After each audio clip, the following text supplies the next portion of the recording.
Esto es Justicia y Transparencia, programa que viene abordando temas relacionados con la actividad de uno de los tres poderes de la República, que es el Poder Judicial. Ustedes pueden ver los programas anteriores en nuestro canal de YouTube. Pueden comunicarse con nosotros en nuestra producción para transmitir alguna inquietud, algún tema que les parezca relevante a través de Facebook o a través de nuestra dirección de correo electrónico que aparece en los zócalos del programa. Hoy, con una visión del mundo del trabajo, de la política, de la situación actual en temas tan trascendentes como es precisamente las relaciones del mundo del trabajo con la economía, con el futuro y en un mundo globalizado. A través del secretario general de la Unión Obrera de la Construcción de la República Argentina, la UOCRA, Gerardo Martínez. Y luego, el tema que ya comenzamos a hablar días pasados, el tema del nuevo Código Civil, el cambio en la regulación legal de la familia, del divorcio, con dos invitados dedicados al tema de la conflictiva familiar, el doctor Carlos Díaz Usandivaras y la licenciada Teresa Moon. Eso hoy, acá, en Justicia y Transparencia, que comienza así.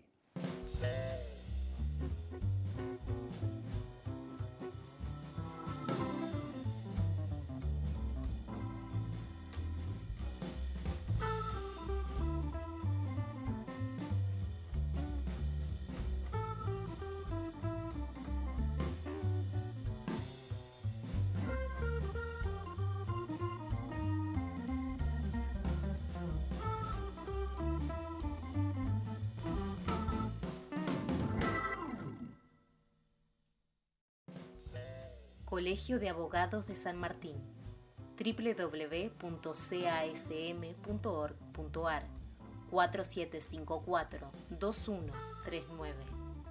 Colegio de Abogados de San Isidro, www.casi.com.ar 4732-0303.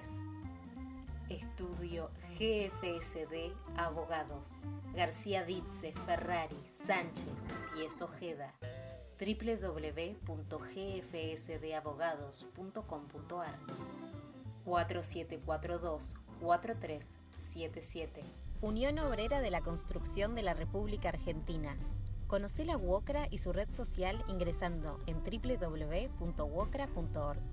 Grupo Pampas, tu socio de negocios en América Latina. www.grupo-pampas.com 4793-2313.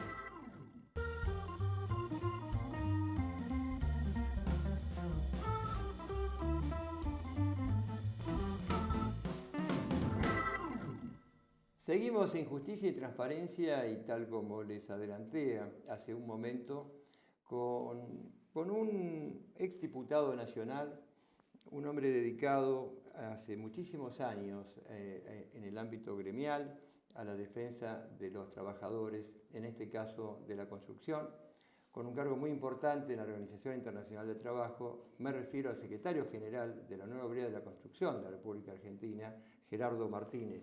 Gerardo, un gusto. ¿Qué tal? ¿Cómo va? Tenerte en Justicia y Transparencia, que es un programa que trata de ver si la conflictiva ciudadana y los problemas que tienen las personas, cómo se confrontan con la respuesta que le da básicamente el Poder Judicial, pero también con el derecho, y uno de los derechos fundamentales que tienen los ciudadanos es el derecho a trabajar, ¿no? A trabajar sí, libremente. Así que un gusto tenerte acá en Justicia y Transparencia. No, muchas gracias por la invitación y bueno, me parece que en esta etapa que vive el mundo y la Argentina es muy importante, digamos, hablar conceptualmente de transparencia y justicia, justicia y transparencia, porque me parece que abarcan toda la dimensión de los grandes problemas o flagelos que tiene la sociedad contemporánea. Por lo tanto, me parece que en esta definición del proceso de la globalización es parte también de los condimentos que discutimos en los distintos foros internacionales, porque si se plantea una globalización que no tenga si no tiene un rostro social humano y no tiene como objetivo fundamental mejorar las condiciones de vida, del hábitat y terminar con la pobreza y el hambre, indudablemente es muy difícil que pueda haber justicia y transparencia en ese proceso de globalización. Por lo tanto, me parece que el título del programa, ¿no es cierto?, da una definición muy clara de cuáles son los grandes temas que tenemos que debatir a nivel mundial, a nivel regional y fundamentalmente aquí también en Argentina. Al menos tratamos. Hablando de una visión global, vos, claro, tenés un cargo muy importante en la Organización Internacional del Trabajo. Sí. ¿Cuál es el rol? Porque yo creo que se habla poco a veces de esto. ¿Y cuál es Sí. la importancia que tiene esta organización sindical internacional? Sí. Primero, digamos en pocas palabras, voy a decir que la OIT, que muchas veces se menciona la OIT, es una organización en el concierto de Naciones Unidas, es el único ámbito a nivel internacional donde más allá de los gobiernos, como mandatarios, participan los actores sociales, quienes son los trabajadores y los empresarios. Por lo tanto, a partir de ese contexto, la OIT es una representación en el debate internacional en un ámbito tripartito. Por lo tanto, eso le da una legitimidad fundamental, porque los actores fundamentales del desarrollo productivo, el desarrollo sociolaboral, para resolver muchos de los problemas que hay en el mundo, están justamente en el seno de la agenda que trata la OIT. O sea, también tienen que abrir a los empresarios. Esto yo no lo sabía, creo que no lo sabe, por ahí usted, señor, usted, señora, ¿no? Sí, sí, porque así como está, por ejemplo, a nivel internacional, la Confederación Sindical Internacional, que es el máximo organismo de representación del sindicalismo, está también la OIE, que es una institución que representa las distintas confederaciones o corporaciones o federaciones de empleadores, ¿no?, que hay en el mundo. Es decir, tanto el campo sindical como el campo del empresariado tienen un sistema organizativo muy similar y todo eso confluye en dos organizaciones mundiales que después son las que determinan quiénes son los representantes regionales y por ejemplo, de todo lo que representa cada sector. En este caso, el sindicalismo internacional eligió para que yo sea un representante de América Latina. Hay otro representante, por ejemplo, del sindicalismo americano. Ambos somos los titulares, somos dos titulares en el Consejo de Administración que representamos a las Américas. Entonces, aparte, por decisión de mi grupo, del grupo de trabajadores a nivel internacional, fui nominado para ser parte del Comité de Libertad Sindical, que es el ámbito donde se discute, por decirlo de alguna manera, es la corte, donde todos los reclamos, querellas que se plantean y donde se ponen en tela de juicio los derechos fundamentales, tanto sujetos a los derechos empresariales como a los derechos de los trabajadores, son tratados en ese ámbito. Así que bueno, la OIT nació en 1919 como una respuesta a la revolución bolchevique de 1917. ¿Ah, sí? Claro. Entonces el mundo occidental respondió creando la OIT cuando desde el Pacto de Varsovia se gritaba proletariados al poder. Entonces el mundo occidental se organizó a través de este mecanismo en Naciones Unidas, creando este ámbito internacional tripartito, y aquí se discutieron el derecho de asociación, el derecho de libertad sindical, el derecho de huelga y todas los distintos convenios, ¿no es cierto?, y normas que hay que hacen un poco a los derechos internacionales de los trabajadores. De alguna manera, esa organización internacional, que yo no sabía que era de 1919, ha influenciado concretamente en las diferentes legislaciones de los países miembros? Sí. ¿O es un gran sello internacional? No. Juega un papel preponderante para los países o la región en vía de desarrollo.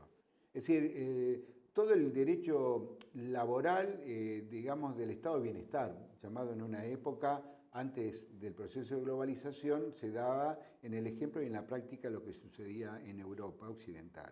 La OIT siempre se referenció sobre las prácticas y los acuerdos y convenios que se lograban en la Europa occidental.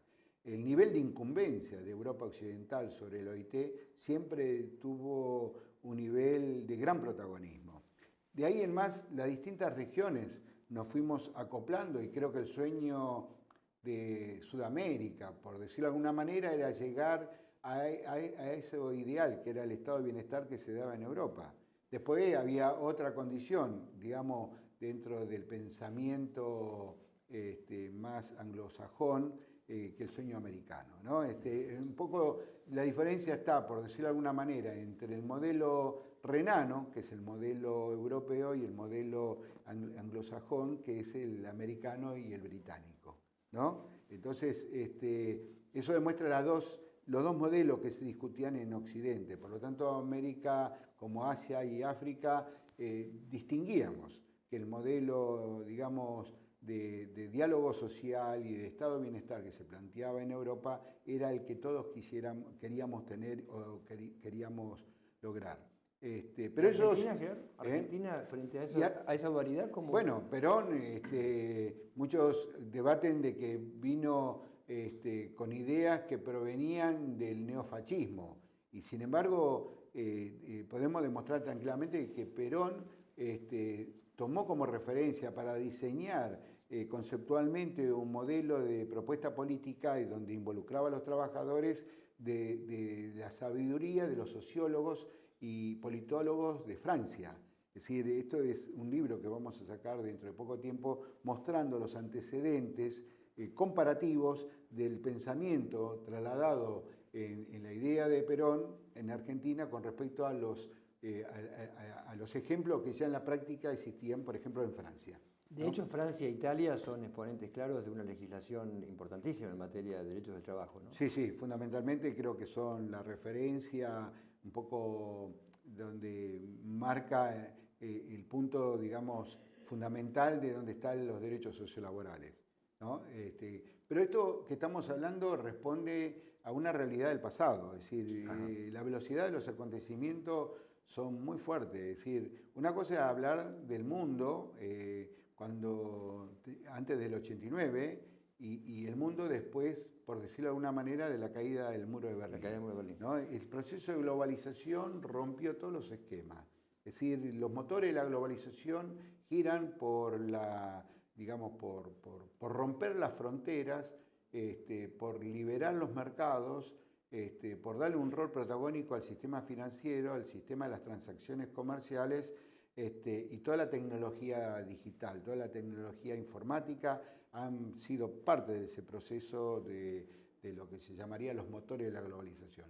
Lo que nunca se tuvo en cuenta, cosas que los trabajadores pensábamos que la globalización iba a tener como objetivo mejorar las condiciones de vida, terminar con el nivel de pobreza que se acrecentaba año tras año, o el nivel de hambre que se acrecentaba año tras año. Sin embargo, la globalización no atendió ninguna de esas dimensiones. Si dentro de los procesos que se dieron dentro de la globalización, las condiciones sociolaborales, las condiciones de vida, el hábitat, el medio ambiente y todo lo demás forman parte de una periferia que todavía no está en la agenda del debate internacional. El centro parecería más en el ámbito financiero, ¿no? Sí, sí. O sea, la idea fundamental es que los mercados son los que dominan y manejan por derrame las condiciones, pero indudablemente no en todos lados las condiciones se dan de la misma manera.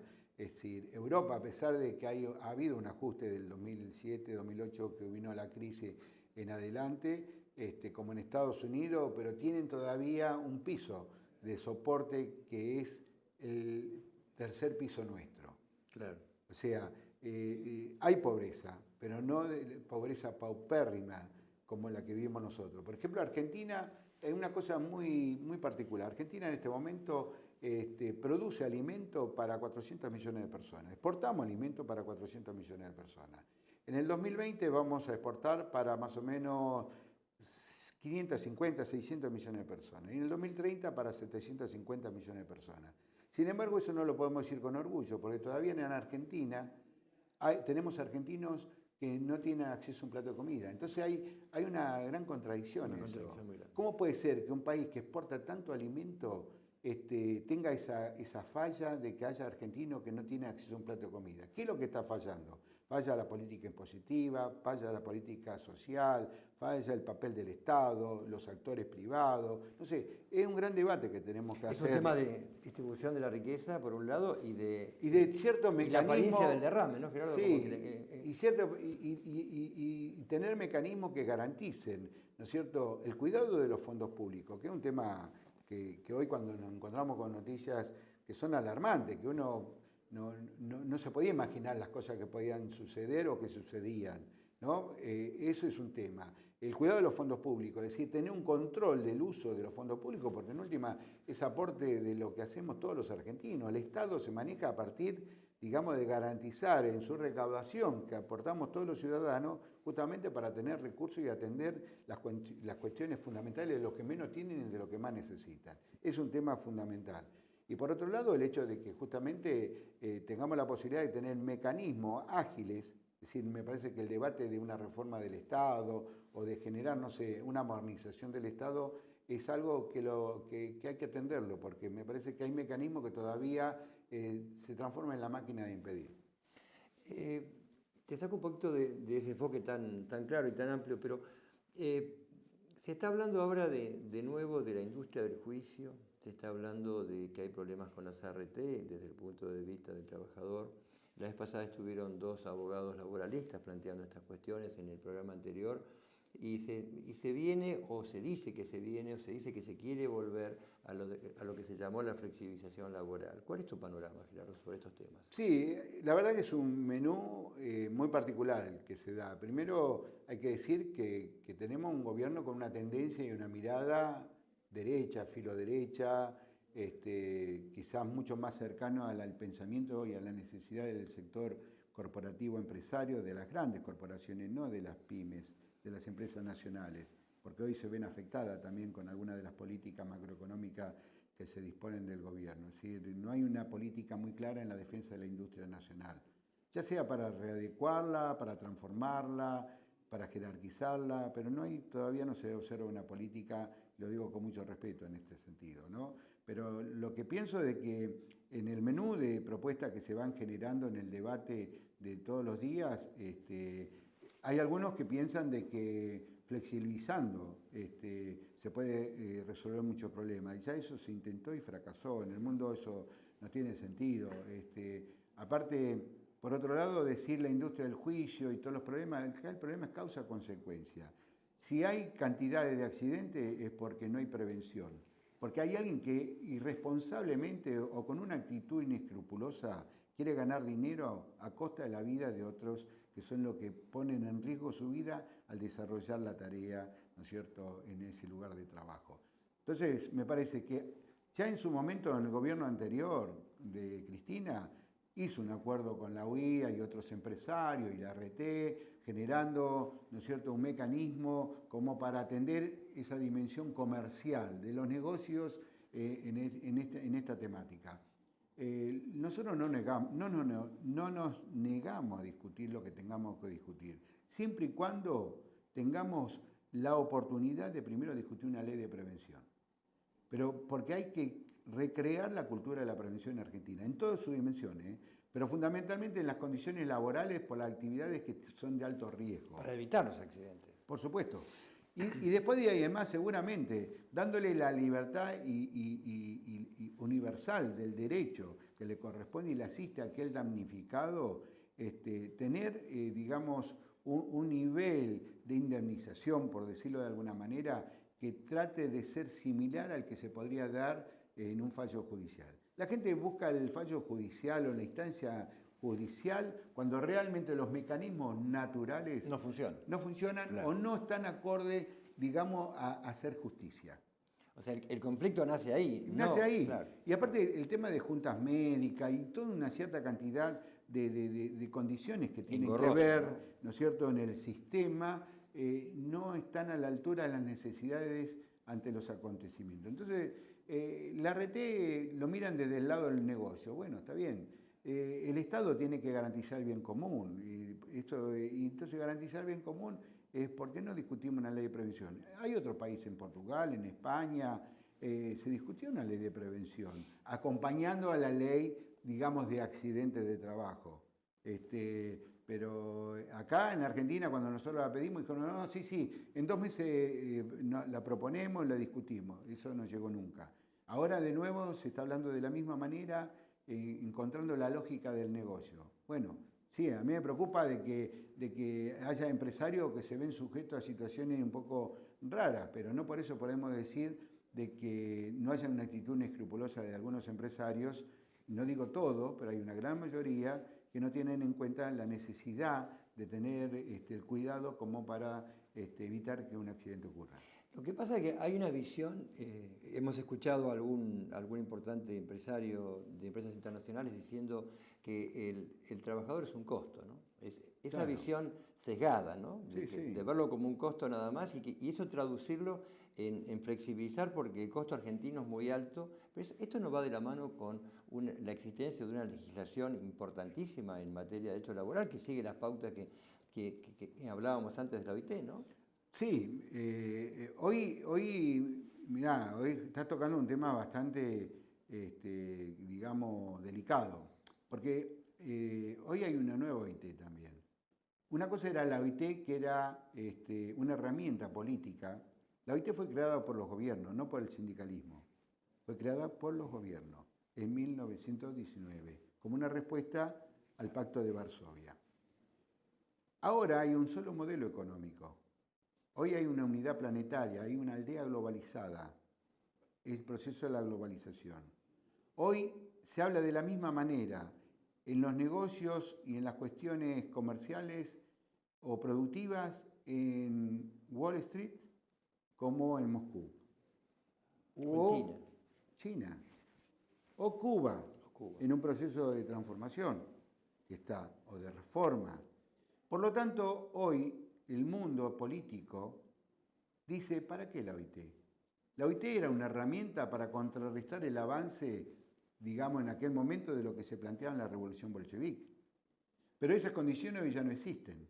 Por lo tanto, los gobiernos están tratando de desmalezar las condiciones logísticas que necesita la OIT para tener una OIT con una idea fundamental, que es universalizar la justicia social.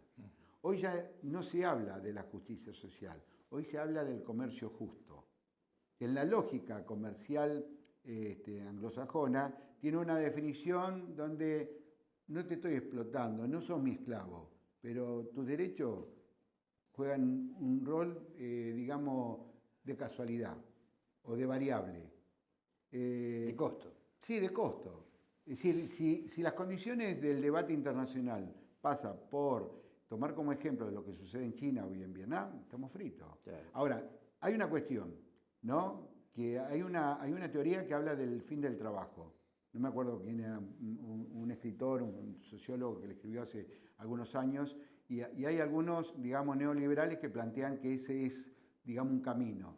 Pero hay otros liberales que dicen, no, dentro del capitalismo el trabajo es fundamental, porque dentro de la fórmula, si no hay salario, no hay consumo. Claro. Entonces, el problema es el salario. No hay demanda. Claro, el problema es el salario, ¿no? Entonces, porque esto es una gran definición de lo que va a suceder. Cuando decimos cuánta gente queda sin trabajo por la robótica, por la cibernética, etcétera, decimos, bueno, esa gente que queda sin trabajo, ¿a dónde va? Porque esa gente que se queda sin trabajo, si no es parte del sistema de consumo, ¿para qué vamos a producir teléfono? ¿Para qué vamos a producir alimentos? ¿Para qué vamos a producir ropa? Si la gente no va a tener posibilidad de acceder, digamos, al consumo. Entonces, me parece que esto genera un debate bastante fuerte, muy interesante. Por supuesto, pero esto no es un problema de la Argentina. No. O sea, es un problema de los grandes países. Siempre porque a veces los argentinos nos comparamos fácilmente con los más grandes y queremos estar, y yo no digo de que no tengamos valor y no tengamos presencia en el debate, pero me parece que tenemos que saber cómo trazamos alianzas estratégicas para que podamos estar en la mesa chica donde se toman las grandes decisiones. Ahora, clarísimo, pero en ese marco, ¿cómo se resuelve se plantea la cuestión de que como tenemos una legislación laboral, por ejemplo, que habilita indemnizaciones y protege al trabajador, el nivel de los salarios en Argentina, esto hace que sea un costo que comparativamente con, vos hablabas de Vietnam o de China, sea más fácil importar. Entonces, como es más fácil importar, se bajan los aranceles o se deja importar, y esto va en detrimento de la industria nacional, con lo cual a su vez esto repercute después en la demanda, porque bajan los salarios. ¿Cómo ves la realidad de ese tema hoy? Nosotros vemos desde el campo sindical un modelo político que atiende al desarrollo productivo, el mercado interno y digamos, la justa distribución de la riqueza. Sabiendo, por sobre todas las cosas, que Argentina, con el mercado interno, nos queda un 40% de nuestra población sin trabajo, sin posibilidad de sobrevivir, en la pobreza, en la desocupación. O sea, por lo tanto, nosotros estamos obligados a ser un país exportador. Para ser un país exportador debemos ser competitivos. Indudablemente me parece que es el eje central. Digamos que nosotros tenemos que dedicarnos a ser un país exportador, atendiendo, por un lado, las necesidades de la política nacional en la defensa de nuestra industria, pero no cerrándonos, digamos, a una postura totalmente extrema. Claro. Es decir, tratando de convivir en el proceso de lo que se da en la globalización. Por ahí quizás lo que quiero decir es que la globalización es un mar que nos convoca a navegar. Yo sé que a vos te gusta navegar. Sí. El tema es, salimos a navegar en una canoa o por lo menos en un barco que tenga toda la tecnología como para saber soportar los distintos tormentas y salir airoso. Argentina tiene que hacer eso. Es decir, con una canoa nos queda una gran parte de los argentinos fuera del contexto de la realidad, de lo que pensamos todos que es la justicia social, la posibilidad de vivir con dignidad. Y si no hacemos el barco ese, ¿no es cierto?, que abarque y podamos entrar todos los argentinos, no tenemos historia. Entonces, pero el tema es así, la globalización es un dato de la realidad. A nadie le gusta, pero la realidad es la que manda. Pero Gerardo, pero no un país agroexportador solamente de productos primarios, ¿no? La industrialización que ha tenido Argentina, especialmente a partir del peronismo, fue muy importante para agregar el valor agregado y entrar a competir con ello, ¿o no? ¿O tenemos que volver a ese modelo de la generación del 80? No, yo creo que hay que seguir manteniendo todo lo que sea bueno y de lo que se hizo en la historia. Hay que tratar de mantenerlo. O sea, tenemos que buscar no un país de factoría próspera, tenemos que buscar un país de desarrollo, de producción, un país que tenga capacidad, porque tiene condiciones como para salir a competir con productos nacionales en una relación bilateral con el mundo, defendiendo los intereses nacionales. Pero para eso necesitamos en serio ser conscientes de esto de lo que hablé, es decir, con el mercado interno no podemos sobrevivir, no alcanza. Hay dos temas que no puedo dejar de preguntarte. Uno es, se está unificando la Confederación General del Trabajo, hay toda una tarea que el sindicalismo argentino está haciendo en este momento. Algunos están hablando de medidas de fuerza con paro. ¿Cuál es la visión de la UOCRA? La visión nuestra es, primero, apostar al diálogo, que es un diálogo abierto, sincero, cosa que hay que decirlo, con este gobierno hemos tenido la oportunidad de reunirnos muchas veces y siempre ha habido un mutuo respeto, nos han escuchado, nadie buscó digamos, de adueñarse en ese momento de la palabra, imponiendo el hecho de que yo soy el gobierno y soy el que grito o soy el que impongo, eso hay que decirlo. Por otro lado, entendemos que había que producir una etapa de sinceramiento macroeconómico, todos coincidíamos que era necesario hacerlo, que hay que apostar a la gobernabilidad, el sindicalismo está dedicado y concientizado para hacer su aporte a la gobernabilidad. Como peronista, la mayoría de los dirigentes sindicales y de los trabajadores somos peronistas, tenemos que ser respetuosos de la alternancia en el poder político. Ha ganado un gobierno, digamos, con una mirada política, ideológica diferente a la que nosotros pensamos, tenemos que saber convivir mutuamente. Seguramente va a haber muchos desencuentros y muchos encuentros, pero creo que la idea fundamental es que pretendemos que este gobierno tenga conceptualmente una clara definición de la cultura del trabajo, es decir, la decisión del movimiento sindical ni un paso atrás. Los derechos adquiridos no se negocian, son conquistas que no pueden bajo ningún punto de vista vulnerarse. En esa etapa estamos, por lo tanto, bueno, pensamos de que tenemos que encontrar la vía del diálogo. No tengo una mirada apocalíptica, pero sí una mirada sensata y real. La realidad es que teníamos pobreza y teníamos desocupación y nosotros lo veníamos reclamando, ¿no? Pero hoy se han incrementado. Se ha incrementado, esa es la Se ha incrementado y no hay políticas públicas. Es decir, el Estado no se puede desatender en esta circunstancia, en una etapa de transición, donde se quiere observar, analizar, investigar o auditar. Todo bárbaro, me parece bárbaro.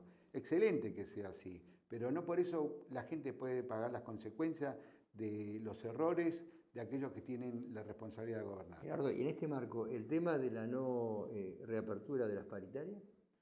Bueno, nosotros terminamos de firmar en estos días la segunda etapa, habíamos firmado por 6 meses, porque estamos pasando por una situación bastante crítica en el sector. Y la situación crítica pasa por 2 razones. La actividad de la construcción, que es muy importante porque es una industria madre. Sí, sí. ¿No? Una industria madre acá y en cualquier parte del mundo. Un motor de desarrollo y de crecimiento. Y giran alrededor de 30 industrias, digamos, sectores vinculados a la industria de la construcción. Y lo que nosotros vemos de que un 40% que depende de la inversión pública, por distintas razones, no sé, y ahora ya no tengo explicación, parece el juego del arbolito, ¿no? De un sketch que había en algún momento de Joe Rigoli, ¿no? Que siempre había algo que impedía que se ejecutara. Bueno, hicimos todo el trabajo que se tenía que hacer para reacomodar los precios ante la devaluación, la inflación, la cuestión que no salen los certificados de pago de las obras que siguen paralizadas. Estamos hablando de obras de vivienda, de obras públicas. Y no estamos hablando de las obras que están cuestionadas, que están, digamos, en el frontón de muchas dudas y de muchas cosas raras. Estamos hablando de planes de vivienda en las distintas provincias, eso en la provincia de Buenos Aires, en la provincia de Córdoba, en toda no se pagan. No se pagan hasta ahora y no sabemos por qué. Es todo muy lento, falta de gestión, falta de coordinación, falta de gestión, falta de experiencia, falta de manejo de las cuestiones y del papel del Estado, me parece. Y lo digo con mucho respeto porque hemos hablado con muchos funcionarios, conformamos una comisión de seguimiento justamente para agilizar todos los trámites, reunión con los gobernadores, con los intendentes, con los empresarios. Es decir, está todo hecho, pero la cuestión es que todavía las obras no se activaron o no se rehabilitaron. Eso hace de que nosotros, digamos, estemos sumamente preocupados, ¿no? Y entonces, esas son las razones que darían lugar a que hoy, a pesar del poco tiempo que lleva este gobierno en ejercicio del poder, hoy el sindicalismo y la sociedad están hablando de una reacción. Es como que no estamos de acuerdo, no estamos observando de que haya un compromiso seriamente establecido como para que estos funcionarios, para que estos hombres que representan al gobierno se pongan a trabajar mirando objetiva y concretamente la realidad de lo que pasa en cada pueblo, en cada ciudad, en cada barrio. Esto es algo fundamental. Vale decir, poco como conclusión, pero es una pregunta, que el sindicalismo, la UOCRA y el sindicalismo está mirando expectante lo que está pasando y en función del curso que tome el gobierno se tomarán o no medidas. Sí, por esa misma razón hemos hablado con la conferencia episcopal de la iglesia, hemos hablado con los movimientos sociales, hemos hablado con los intendentes, hemos hablado con los senadores, hemos hablado con los diputados, ahora vamos a tener una reunión con los distintos rectores de las distintas universidades por el problema presupuestario y el nivel de preocupación que hay por toda la política educativa. O sea, nos hemos abierto a hablar con todos los sectores y todos hablan de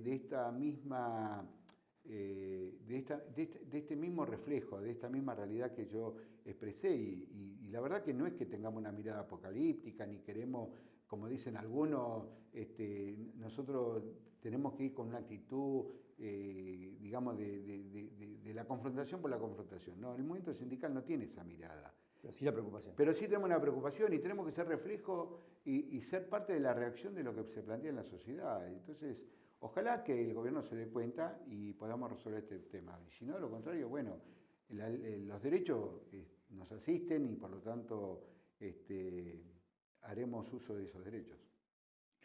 Gracias, Gerardo, por tu participación en Justicia y Transparencia. Espero que no sea la última vez. Nos quedan temas de legislación del trabajo y de tantos temas para hablar. Gerardo Martínez, secretario general de la Unión Obrera de la Construcción de la República Argentina, con su visión no solamente de su actividad gremial, sino del mundo y de la política argentina. Seguimos en un momento en Justicia y Transparencia.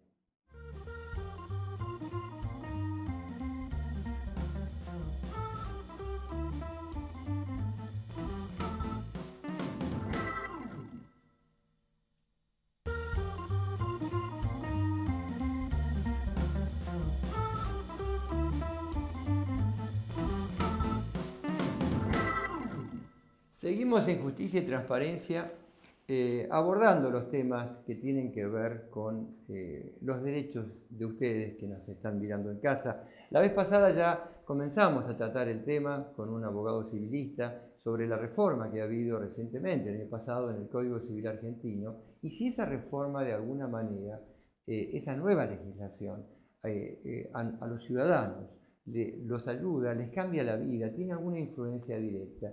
Y uno de los temas que ya comenzamos a vislumbrar es la influencia que tiene en el ámbito de la familia, de las relaciones interfamiliares, del matrimonio, del divorcio, de los hijos. Y hoy nos acompañan para mí dos invitados de lujo. Uno de ellos es el doctor Carlos Díaz Uzandivaras, que es un médico psiquiatra, especialista en temas de familia. Es fundador, si no me equivoco, del Instituto de Derecho de la Familia, y con él está la licenciada, es socióloga, Teresa Munz, que forman parte, integran, han fundado y conducen un centro que se llama CIPAMER, y que de eso le vamos a preguntar. Carlos, Teresa, un gusto tenerlos acá. Carlos, para hacerlo interdisciplinario, que sé que a vos te gusta mucho, la vez pasada un abogado de la nueva legislación de familia, ¿cuál es tu visión de esta reforma al Código Civil? ¿Si la ves importante, si es positiva? Ya, es difícil opinar sobre algo que no pertenece directamente a mi disciplina. Lo hace tangencialmente. Yo tengo una visión un poco compleja, en el sentido de que tengo algunas críticas. Por ejemplo, a mí no me gusta cómo el nuevo Código Civil encara el matrimonio, y sí creo que hay algunos aspectos muy importantes que ayudan a un mejor manejo de los problemas del divorcio.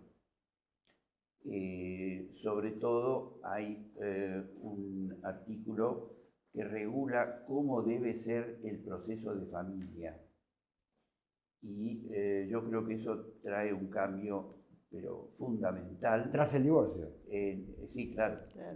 Eso trae un cambio fundamental en la manera de encarar las situaciones de violencia y las situaciones críticas que aparecen en el postdivorcio.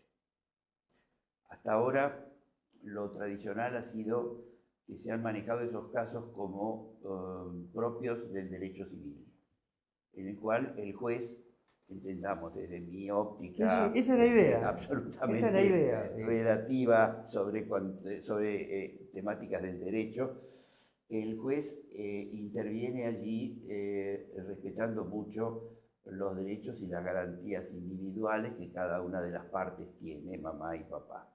Y el chico pasa a ser un objeto de los derechos de papá y mamá. Un objeto como puede ser cualquiera de los otros de la sociedad conyugal. El problema está en que hace más de 20 años que existe la Convención de los Derechos del Niño, que en su artículo 3 dice que los intereses de los niños están por encima de los intereses de los adultos. Y esa convención, hace más de 20 años, forma parte de la Constitución Nacional Argentina. De manera que ese artículo tercero y esa importancia superior de los intereses del niño es constitucional. Sin embargo, estuvo dormida. Digamos que yo creo que el nuevo código está despertando a la convención o a quienes tienen que hacerse cargo de ese artículo tercero de la convención. Y entonces, este nuevo proceso de familia pone el énfasis no en defender a las partes, papá y mamá, sino en defender los intereses del chico. Y entonces cambia fundamentalmente el procedimiento del juez, que deja de tener una cantidad de respeto a principios tradicionalmente jurídicos propios del derecho civil, para pasar a tener una función de garante de los derechos inalienables de los niños en cuestión. Carlos, vos fundaste el Instituto de la Familia acá en San Isidro, ya hace muchos años, y también sos fundador de CIPAMER. ¿Qué es Pampas? Bueno, tendría que contar un poco de historia. Hace 30 años, es decir, en la segunda parte de la década de los 80, cuando habíamos recuperado la democracia y donde hubo evidentemente un desarrollo de una cantidad de actividades intelectuales y académicas y fundacionales, yo estaba volcándome a la terapia familiar, estaba especialmente interesado en la temática de familia, y alguien me comentó que existía un personaje que era un juez, todavía en esa época creo que era un juez de menores, que era el doctor Fugareta, Juan Carlos Fugareta. Este juez lideraba un departamento del Colegio de Abogados que se titulaba de Minoridad y Familia, y que tenían reuniones todas las semanas, me acuerdo los días viernes, bueno, yo de puro curioso me acerqué allí. Tendría que agregar que yo en ese momento ya estaba trabajando con Cecilia Grossman en la Facultad de Derecho de la Universidad de Buenos Aires, en el posgrado de Derecho de Familia. Y bueno, fui a ver qué pasaba. Y me resultó muy interesante porque este era un grupo en el que había algunos psicólogos, varios jueces de menores y, por supuesto, la mayoría abogados. Como suele pasar. Sí, claro, bueno. Es decir, esto era claramente interdisciplina, claro, donde los terapeutas metíamos la pata opinando de derecho y los abogados metían la pata opinando de psicología, porque, bueno, así se hace la interdisciplina, claro, no teniendo miedo de la crítica del otro, ¿no? La cuestión es que esto fue una experiencia de más o menos un año, y al cabo de un año empezó a surgir entre nosotros la idea de que no era cuestión solamente de opinar y hablar y discutir, y alguna vez podíamos haber hecho algún asesoramiento legislativo, alguna cosa por el estilo, sino que queríamos empezar a hacer algo, a actuar. Y de ahí surgió la posibilidad de crear alguna institución en la que nos ocupáramos de los chicos en riesgo. Y bueno, yo ofrecí el préstamo hasta que pudiéramos tener un lugar, que pudiéramos trabajar en el Instituto de la Familia, donde yo era mi lugar, mi consultorio. Bueno, eso hicimos, es decir, en realidad, entre Fugareta y yo, con el apoyo de una cantidad de otras personas, de otros profesionales y abogados, fundamos esta institución que por al principio tenía muy pocas pretensiones, era en realidad como una especie de apéndice de este departamento, dependía por lo tanto del Colegio de Abogados, pero empezamos a trabajar exitosamente con un enfoque de terapia familiar, trabajando con familias, al principio más que nada con chicos delincuentes. Ajá. El principal derivador era los tribunales de menores. Entonces llamados los jueces de los menores. jugadores menores, entonces, sí, sí. Y el trabajo principal era con respecto a delincuencia infanto-juvenil.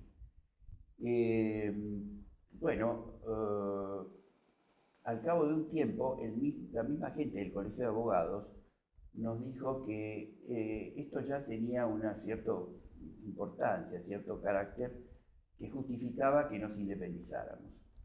Y bueno, eso hicimos, creamos o fundamos una sociedad sin fines de lucro, etc. Hicimos toda esa tramitación, y al poco tiempo conseguimos como dato una casa en el Bajo de San Isidro, en la calle Magallanes, que es la que tenemos actualmente, y bueno, nos trasladamos a trabajar allí. Esa fue la historia original. Y el CIPAMER es Centro de Investigación, Prevención y Asistencia de Menores en Riesgo. Sí. Nació con esa idea. Y Teresa, vos sos socióloga. Yo soy socióloga. ¿Qué hace sí. una socióloga ¿cuál es el aporte? Porque Bueno, no, te cuento que tu yo visión me del especialicé tema. Ajá. con el doctor en orientación, soy orientadora familiar y mediadora familiar. O sea, siempre me he dedicado a los temas de familia dentro de la sociología. Bueno, y yo no estuve en la fundación, llegué unos años más tarde, me invitaron a participar en CIPAMER y bueno, me gustó muchísimo. Y ya ahora, después de, no sé, ya debe ser como 20 y pico de años, 25, no sé, que estoy ahí, ya ahora estoy un poco en la dirección de CIPAMER, ¿no? El doctor es el presidente, yo soy la vicepresidenta, y bueno, estoy un poco ahí todos los días. ¿Y cuál es la actividad que hoy después bueno, de estos, tenemos distintos esta historia grupos. que contó el doctor, hace CIPAMER o lleva a cabo? Bueno, CIPAMER? tenemos distintos grupos de profesionales, o sea, hay psicólogos, abogados, trabajadores sociales, médicos psiquiatras, sociólogos, que estoy yo, y tenemos como dos temas. Un grupo sigue trabajando en los temas estos de minoridad, digamos, ¿no? De problemas de conducta de chicos en los colegios, de delincuencia, de abusos, etc. Y otros grupos trabajamos en lo que es más específicamente mediación familiar, que son los casos que nos derivan los juzgados de familia de divorcios muy conflictivos. Entonces hacemos una mediación familiar, digamos, y después elevamos nuestros informes al juez de familia. Bueno, después ellos deciden, ¿no? O sea, trabajan con casos Con judicializados. casos judicializados, sí, donde sí. la justicia de familia o Claro. los juzgados de familia les derivan a Nos ustedes. derivan los juzgados de familia de San Isidro, también tenemos de Pilar, de Tigre, de toda la zona. Estos casos bastante complicados que nosotros hacemos la mediación, a veces llegamos a acuerdos y después se lo eleva para homologar el juez. ¿O hacen informes también? Sí, Ajá. hacemos informes. ¿Y el CIPAMER atiende también a gente que tiene, personas que tienen problemas de familia, Sí. Que quieren abordar una Sí, respuesta de Carlos? Habría Sí. que agregar que nuestro foco es personas que no tienen medios económicos Ajá. como para poder afrontar ese tratamiento en privado. Sí. Claro. Es decir, que es gente que no tiene posibilidades de hacer un tratamiento de familia en una institución privada. A Y la cual también te sí, querría agregar Teresa, que sí. todos los profesionales trabajamos en forma voluntaria. Caramba. Ajá. O sea, dedicamos unas horas, un día, de nuestro trabajo para ¿Podemos una dar el especie de- teléfono del CIPAMER para Sí, que la sí. gente tome Sí, nota? sí. ¿Les parece? Sí, sí, Bueno, sí. ¿Queda en Magallanes, dijo Carlos? Magallanes 953, es el Bajo de San Isidro. Acá en el Bajo de San Sí. Isidro. Y el teléfono yo lo tengo acá, 4732-0974. Sí, perfecto. ¿Eh? Sí, nosotros, o sea, no necesariamente las familias tienen que venir derivadas de los juzgados, también atendemos casos que pueden ser, digamos, que venga la familia porque O nos sea que es un conozcan. equipo interdisciplinario de profesionales que realizan esta tarea tan importante de manera autónoma Sí. y para resolver los problemas de Es tantas una especie familias. de ¿no? milagro, porque existe... ¿Una especie de? milagro, porque existe hace 30 años, sin ninguna subvención, sin ningún aporte estatal, Ah, sí. Sí, más sí. que la casa, y en la que no solamente no cobramos un peso los que trabajamos allí, sino que hacemos una pequeña colecta para pagar los servicios, para pagar luz, gas, teléfono. Que hoy no es poco. Y en una época hasta pretendían que pagáramos impuestos. Claro. Bueno, Eso no lo pagamos esto ahora. es el real. Y yo creo que existe y se mantiene porque en realidad para los profesionales es un lugar de especial interés por el tipo de problemática que aparece. Es decir, tenemos realmente una casuística sumamente interesante que a los profesionales les resulta atractivo. Sí, además como trabajamos con cámara Gesell, Ajá. Muchas veces vienen alumnos de la universidad, han venido a la Universidad de Belgrano.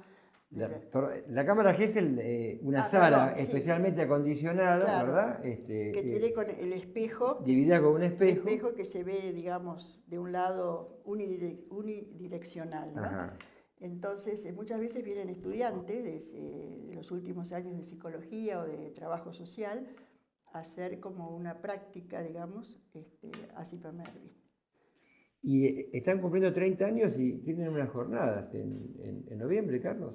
Sí, el 4 de noviembre lo vamos a festejar, pero lo vamos a festejar trabajando. Como no puede ser de otra manera. El viernes 4 de noviembre, entre las 2 de la tarde y las 7 de la tarde, vamos a hacer una sesión académica en el Colegio de Abogados de San Isidro, que ha sido siempre nuestro padrino, digamos, que va a estar focalizada precisamente en el tema de la interdisciplina y el nuevo proceso de familia según el Código Civil y Comercial. Y bueno, allí vamos a primero dar una idea sobre qué es CIPAMER, la historia de estos 30 años de interdisciplina, en la que va a participar la doctora Flavia Baljusti, que es la directora del área académica del Colegio de Abogados, el doctor Fugareta y yo, que fuimos los primeros fundadores, probablemente el doctor Caponi, que fue el presidente del Colegio de Abogados en los primeros tiempos de CIPAMER y que nos ayudó, nos apadrinó bastante, y la doctora Mónica Vázquez, que fue la primera presidenta de CIPAMER. Después el doctor Fugareta va a hacer una presentación y después empieza como una gran mesa redonda sobre la temática de la interdisciplina y el nuevo proceso de familia, en el que vamos a empezar con una presentación del equipo de CIPAMER en interdisciplina con el doctor Gustavo Alvide, que es uno de los jueces de San Isidro, el juzgado número 4, con quien se trabajó ese caso, digamos, mano a mano, y creo que fue un ejemplo de interdisciplina bastante interesante. Después yo voy a hablar sobre desvinculación, revinculación e interdisciplina, digamos, las terapias de revinculación en casos de que haya chicos que han sido desvinculados de sus progenitores. Carlos, ¿esto es el 4 de noviembre? 4 de noviembre. Yo les hago una propuesta. Ustedes hacen un esfuerzo ad honorem por el bien de la comunidad y este programa abre las puertas plenamente. De acá al 4 de noviembre, ¿por qué no vamos? Les propongo que vayamos con los que van a participar, con el Club Fugareta, en fin, para ir ampliando el contenido del Congreso, ¿les parece? Sí, cómo no. ¿Sí? Por supuesto que es con entrada gratuita, totalmente. Sí, esto es gratuito. Sí. Y bueno, un poco para terminar la referencia a la programación de esto, va a actuar después el doctor Guillermo de la Cueva, que es juez del Juzgado de Familia número 2 de San Martín, otro de los jueces con los que hemos trabajado muy bien. Así mano a mano. Después el doctor Pedro Orcovici, que es un terapeuta familiar que hizo su formación en Estados Unidos sobre la temática específica del divorcio. Y finalmente lo vamos a rematar con una conferencia del doctor Mauricio Misraji, que es juez de la Cámara Nacional B de Apelaciones en lo Civil de Buenos Aires, que además es una personalidad muy destacable y con una gran profundidad en la apreciación de este tipo de problemáticas, que va a hablar precisamente sobre interdisciplina y el nuevo proceso de familia. Bueno, esto es televisión, nunca lo escucharon, ¿no? Sí. Los minutos cuentan. Vamos a darle continuidad a este tema de estos profesionales que hacen esta tarea tan importante por la comunidad con la voluntad de hacerlo y más allá de cualquier pretensión económica. Así que vamos a difundir esta jornada de CIPAMER cuando estemos de vuelta en nuestro programa de justicia y transparencia.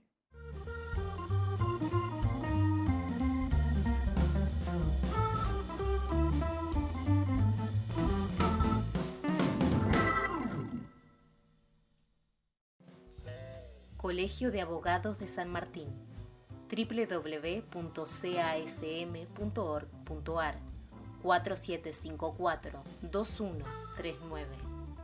Colegio de Abogados de San Isidro, www.casi.com.ar 4732-0303.